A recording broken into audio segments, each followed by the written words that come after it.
दोस्तों नमस्कार। वसुंधरा के हाथ में तलवार, भजनलाल को थमाया फूल और पीछे खड़े मोरपाल सुमन।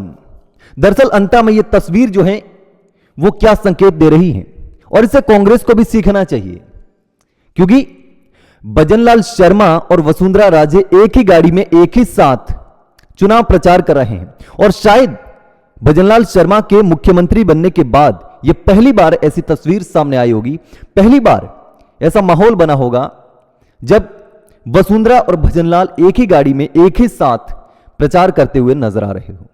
यह संकेत अलग है कि वसुंधरा के हाथ में तलवार, भजनलाल के हाथ में फूल और पीछे खड़े मोरपाल सुमन। लेकिन यहां पर क्या कुछ होने की संभावना है। एक दिन पहले सचिन पायलट आए थे और सचिन पायलट ने पूरे माहौल को बदल करके रख दिया था और उसके बाद मुख्यमंत्री भजनलाल शर्मा का रोड शो होता है। वहां पर वसुंधरा और भजनलाल शर्मा एक साथ एक ही गाड़ी में मौजूद होते हैं और रोड शो करते हैं। क्या कांग्रेस ऐसा कर पाएगी? क्या अंत में सचिन पायलट और अशोक गहलोत एक ही साथ एक ही गाड़ी में इस तरीके से तस्वीर खिंचा पाएंगे, एक ही गाड़ी में इस तरीके से रैली कर पाएंगे, प्रचार कर पाएंगे, कांग्रेस को मजबूती दे पाएंगे? क्योंकि 2023 के विधानसभा चुनाव में कांग्रेस इसीलिए हारी थी कि गहलोत और पायलट में अनबन चल रही थी। गहलोत नहीं चाहते थे कि सचिन पायलट सीएम बन जाए और सचिन पायलट मेरे से आगे निकल जाए, और इसी लड़ाई में सबसे बड़ा नुकसान हुआ कांग्रेस का। बीजेपी में गुटबाजी चल रही थी, लेकिन बीजेपी ने उसको कम करने का काम किया और दोनों को एक साथ खड़ा कर दिया। अब कांग्रेस को भी यह करने की जरूरत है, ये एकता, ये झुकाव दिखाने की जरूरत है, तभी कांग्रेस मजबूत हो पाएगी, वरना इसी तरीके से गुटबाजी जो है वो चलती रहेगी। अब इस तस्वीर से नए संकेत तो मिल ही रहे हैं। राजस्थान में कांग्रेस को समझना चाहिए, अपनी स्थिति को मजबूत करना चाहिए, और जिस तरीके से कांग्रेस ने अपने पैरों पर कुल्हाड़ी मारी है, वैसे में अगर ऐसे ही चलता रहा तो कांग्रेस पूरी तरीके से इस बेल्ट से, जो कि कांग्रेस का है, कांग्रेस का पुराना क्षेत्र है जहां से कांग्रेस जीतती आ रही है, लेकिन वहीं पर अब कांग्रेस का बंटा धार होता नजर आ रहा है।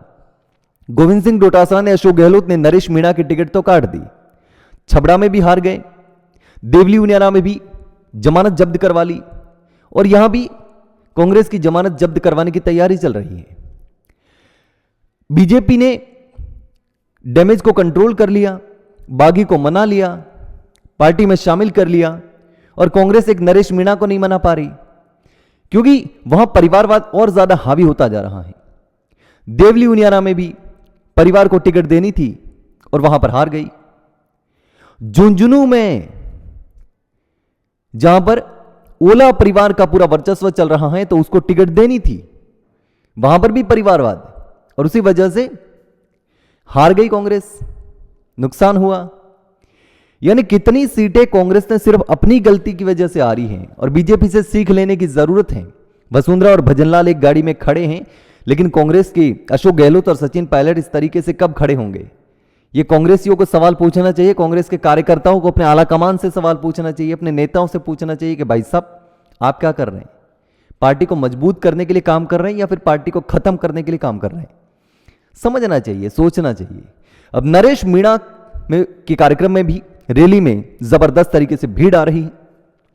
और एक बात आपको और भी बता दूं कि नरेश मीणा 8 तारीख को, यानी कि कल, बहुत बड़ी मांगरोल में सभा होने वाली है, और सभा में हनुमान बेनीवाल हेलीकॉप्टर लेकर के आने वाले हैं।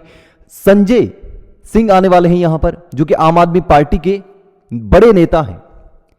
तो हनुमान बेनीवाल, संजय सिंह, राजस्थान के जो निर्दलीय हैं वो भी आ रहे हैं, राजेंद्र गुढ़ा मौजूद होंगे, ये तमाम दिग्गज नेता मौजूद होंगे। लेकिन अब सारी जो नजरें हैं वो नरेश मीणा की मांगरोल में होने वाली रैली पर टिकी हैं कि यहां क्या कुछ होने वाला है। लेकिन दोस्तों, इस तस्वीर को देख करके और कांग्रेस की स्थिति को देख करके और नरेश मीणा की मजबूत संघर्ष को देख करके आपको क्या लगता है? अंत में क्या कुछ हो सकता है? दोस्तों कमेंट में जरूर बताना।